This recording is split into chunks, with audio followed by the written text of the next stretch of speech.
Paul Triple H Levesque and WWE surprised WWE fans with one of the most shocking heel turns ever earlier this year when John Cena, after years of speculation, finally turned heel, attacking Cody Rhodes and aligning with The Rock at WWE Elimination Chamber. This has led to the question, could there be more shocking heel turns on the horizon left to go in this calendar year of 2025? We'll let you know 5 possible big, major heel turns that could be set to take place this year.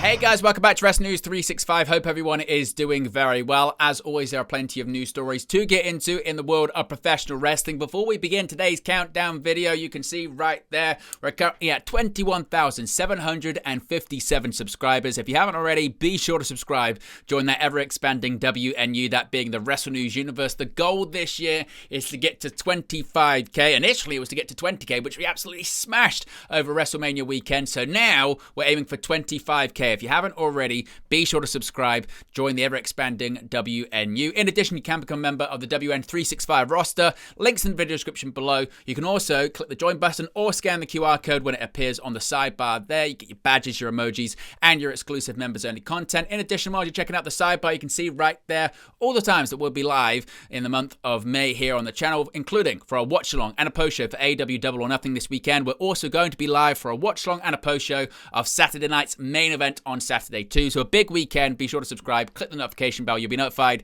when indeed we go live. Now, as I mentioned in the intro for this countdown video, this year has served up arguably one of, if not the most shocking WWE heel turn of all time. That was when John Cena turned heel, attacked Cody Rhodes at Elimination Chamber, aligned with The Rock and Travis Scott, turning for the dark side for the first time in about 20-odd years. Now, it's led to the question, could we be set for shocking other heel turns in the near future? Let's get straight into the possible heel turns we could see soon, beginning with Andrade. Now, Andrade turning heel might be something of out of necessity for the former WWE United States Champion. Andrade, of course, returned to WWE in 2024, competing in the men's 2024 Royal Rumble match. Since then, he's been kind of a tweener. He's been largely a babyface, not really a heel. He did portray a heel during his time in AEW, and previously during his time in WWE, he had portrayed a heel. And during his time in WWE, since he's returned to the company,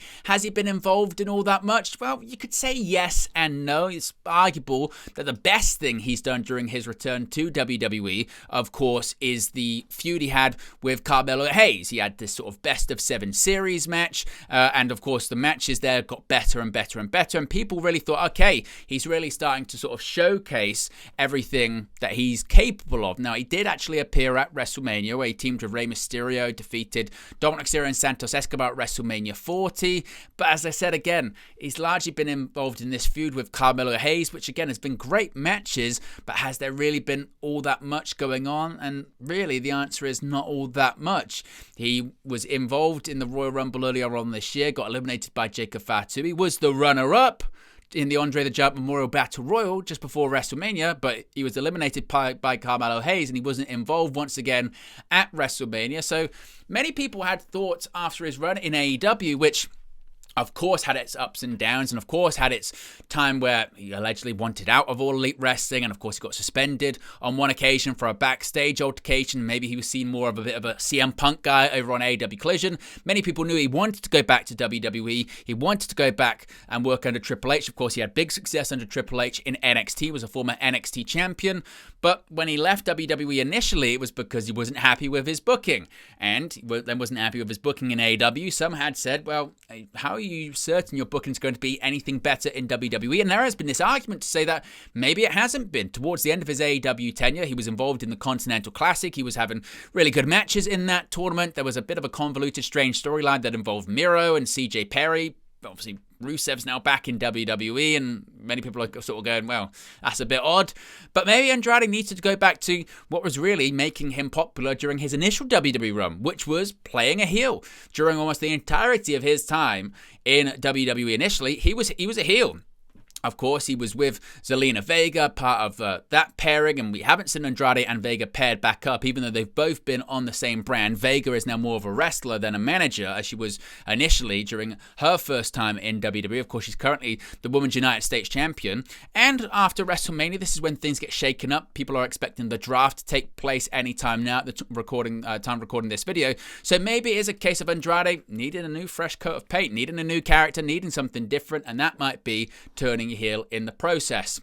What about the Motor City Machine Guns? Hasn't it been an absolutely fascinating time for the Motor City Machine Guns during their WWE tenure thus far? Of course, this is a tag team that many people thought would never end up in WWE, with their time in TNA Wrestling, time in New Japan Pro Wrestling, time in Ring of Honor. But, of course, after speculation, they'd end up in AEW, which they didn't. In September of last year, it was reported that Alex Shelley, Chris Sabin had signed with WWE. They made their debut on the SmackDown brand in October of last year, and it didn't take very long at all, because just in their, second week of being in WWE on SmackDown, they won the WWE Tag Team Championships, defeating DIY and then champions Tama Tonga and Tonga Loa in consecutive matches after interference from Jey Uso. Many people thought, wow, they've come straight into the company, they're getting a big push, the SmackDown Tag Team division is going to be sort of built around them, and it didn't really happen like that, because in December, only holding the titles for 42 days, they lost the championships back to DIY after DIY turned heel in the process, and actually felt like their tag team title run was actually more of a transitional one just to turn DIY heel, or there just wasn't that much plan for Motor City Machine Guns to really hold the titles for all that long. Now, they have been featured at the Royal Rumble. They had a 2 out of 3 Falls match against DIY. They weren't successful. They were involved in that critically acclaimed tables, ladders, and chairs match on the post-WrestleMania episode of SmackDown, which to this time I don't think anyone could figure out why that wasn't featured at WrestleMania. But as I've said, when it comes to the tag team division, there has been maybe this feeling that there isn't a lot of long-term strategy and a lot of term planning there, and it is a bit sort of hot potato, particularly when it comes to the SmackDown tag team division, which is very strong. Maybe the Motor City Machine Guns do need to turn heel. Of course, they are experienced veterans, and not to say that already, they haven't even been in the company a year, and their babyface run has become kind of stale and kind of boring, but they have a legitimate gripe. They were screwed out of the WWE Tag Team titles when DIY tricked them and fooled them. And certainly a good heel turn is always based in truth. And you could have a story where the Motor City Machine Guns are telling the truth, going, we came in and we were just happy to be here. We came into WWE. We never thought we'd get this opportunity, particularly together to team in WWE. We're here. And in our second week, we won the WWE Tag Team Championship. That's the stuff that fairy tales are made of. But then we realize that this is a place filled with sharks, and people will turn on you and people will cheat to take things off you. And actually, that's how you have to survive. You have to adapt. And now we're adapting by turning heel, by becoming a bad guy, by cheating, and then they can have these fantastic matches with the likes of the Street Profits and possibly even DIY. Maybe they turn back into baby faces. You do feel like they're better off as baby faces rather than heel. So maybe it could be time in the future, maybe not right now, for Motor City Machine Guns to turn heel, and maybe that's not even on SmackDown. Maybe they get drafted to Raw, where the tag team division doesn't feel like it's as strong at all, and they could have a successful run with the World Tag Team Championships. Next up, Sami Zayn. Now, Sami Zayn turning heel, this just feels inevitable. Now, Sami Zayn, of course, he wasn't on this year's WrestleMania, which caught many people by surprise. He had a match against Kevin Owens at Elimination Chamber, of course, taking place in Canada. It was at that event, it was an unsanctioned match. Kevin Owens won, and after that, he was written off television. Of course, Kevin Owens would shortly after be written off television as well, having to have surgery on his neck, which at the time of recording, he hasn't had just yet. But many people thought when it came to Sami Zayn, that maybe he might be involved in the Randy Orton Kevin Owens match at WrestleMania. Maybe he would factor into that one. Maybe he would turn heel then. But we didn't see Sami Zayn at WrestleMania. We then saw him on the Raw after WrestleMania. He returned on the April 21st episode of Raw. He congratulated Jey Uso on his World Heavyweight Championship victory at WrestleMania 41. And he was a babyface. He hugged his former Bloodline member, and at one point, whilst they were dancing and celebrating, it looked like for just half a second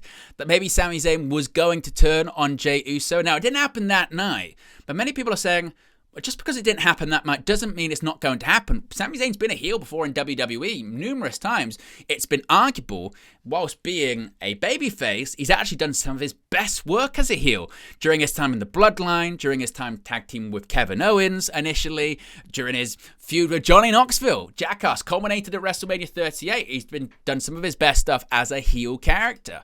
And maybe Sami Zayn, because the one thing he hasn't done in his WWE career is win a world championship. And now it might sicken him to see a tag team wrestler like Jey Uso get opportunities that he hasn't received and actually win a world heavyweight championship. It's something that eats him up. So many people are saying that Paul Heyman, Seth Rollins, and Bron Breakker, they need a third man for their faction. Who's to say it might not be Sami Zayn? We've seen Sami Zayn get involved with CM Punk and Jey Uso in recent weeks. Who's to say Sami doesn't turn on either CM Punk or Jey Uso, align with Bron Breakker, Seth Rollins, and Paul Heyman, and go after the one thing that has eluded him throughout his entire WWE career, and that is a world title. And you feel like that's entirely possible. And maybe it's exactly what Sami Zayn does need. Something a bit fresh, something a little bit different. Not the comical heel that he's in the past, but maybe a emotionless, a dastardly heel cutting fantastic promos. Is Sami Zayn capable of that? Who knows? But it would be something different, and different always is good and refreshing. Bianca Belair. Speaking of heels.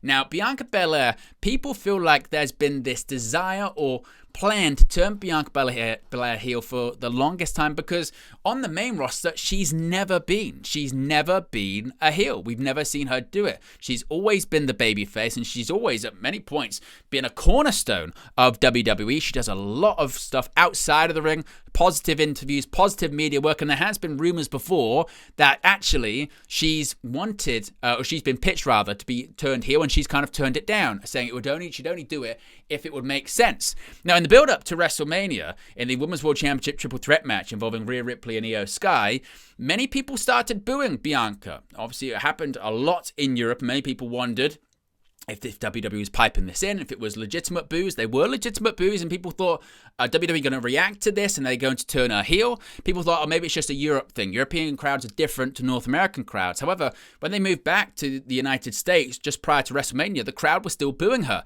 In fact, there were some, including from yours truly, who thought maybe Bianca Belair might be tied up in the attack of Jade Cargill by Naomi. Maybe she put Naomi up to it, and we were going to see a situation where Bianca Belair was actually the puppet master involved in all of this, and she would turn heel. People thought maybe she would cheat to win the triple threat match at WrestleMania, and she would win the Women's World Championship, turning heel in the process. We didn't see any of that. Io Sky, of course, retained the Women's World title. Bianca Belair actually got injured in the match. It was a 5-star rated match, the first women's match in WWE history to ever achieve such a rating. In addition to that, she got injured. She revealed to Byron Saxton after the match at WrestleMania 41 she'd suffered broken fingers on her left hand. She'd be taking time off to heal. We haven't seen her since. Who's to say the next time we see Bianca Belair on WWE television, it's not as a heel, it's not as a brand new character? As I mentioned, during her time on the main roster, Bianca Belair has achieved near enough everything there is to achieve. She's been the Women's Champion twice. She's been the SmackDown Women's Champion once. She's held the Women's Tag Team Championships twice. She's won the Royal Rumble. Now, of course, there's the mid-card titles, which she can go after, the United States Championship and the Intercontinental Championship, but all of that stuff she's done has been as a babyface. Who's to say she doesn't now completely reinvent herself, completely do something that many people didn't expect, turn heel, go to the dark side, and show that grit that they can build once again around? And I think that would be the perfect thing for Bianca Belair, and this would be one of the biggest heel turns they could possibly do right now in the women's division. Yes, you've had big stars like Becky Lynch turn heel recently, and Charlotte Flair initially she came back as a babyface, but she was being booed, so they turned her heel very quickly and they pivoted. They've already been heels before. Charlotte Flair does her best work as the heel. Becky Lynch has done some of her better work as a heel. Bianca Belair, we've never seen her do this as a heel on the main roster. It could be something very big if WWE gets it right, and they could actually pull the trigger on that later on this year. And finally, Randy Orton. Some would say it's impossible at this point. In his WWE career, it's impossible for Randy Orton to be a heel. For the longest time, there was a feeling like that. When Randy Orton turned babyface around sort of 2010-ish, and he was one of the top babyfaces in WWE alongside John Cena, the point was at the time that they could just never turn him back into being a heel. The reason they couldn't turn him back into being a heel because people would always cheer him. Now, eventually, Randy Orton did turn heel a couple more times, and it was proven, yes, he can still be a heel. In fact, he won his last WWE Championship as a heel. He does his best work in his WWE career as a heel, whether it's the infamous 2009 bald-headed Randy Orton, or as I mentioned, the last time he did hold the WWE Championship as a heel back in 2020, Randy Orton does his best work and his most iconic work as a heel. And the reason I think most people think Randy Orton will turn heel at some point is because Cody Rhodes will need an opponent. Ever since Randy Orton, to be honest, ever since Cody Rhodes signed with WWE in 2022, people have been waiting and wondering when is Randy Orton going to turn on Cody? We've seen them interact several times on WWE television. Randy Orton is Cody Rhodes' mentor from his time in Legacy. He brought up the American Nightmare on WWE television. And ever since Cody returned, they've reunited, they've tagged, they've interacted a bunch of times. And when Cody was the WWE champion last year, we were just waiting. When is Randy Orton going to turn on Cody Rhodes and go after the WWE title? It never happened. But Cody Rhodes is now no longer the WWE champion. And when Cody Rhodes returns to WWE TV, is he going to go after John Cena? Is he going to win the title back? Or are they going to wait for a while? Because, of course, if Cody Rhodes doesn't win the championship immediately and John Cena holds it to the end of the year, Cody's got to have something to do. And who's to say that Cody goes after the title, but he doesn't win it off Cena? And the reason he doesn't win the title is because Randy Orton stops him. We recently saw Randy Orton lose to John Cena at WWE Backlash.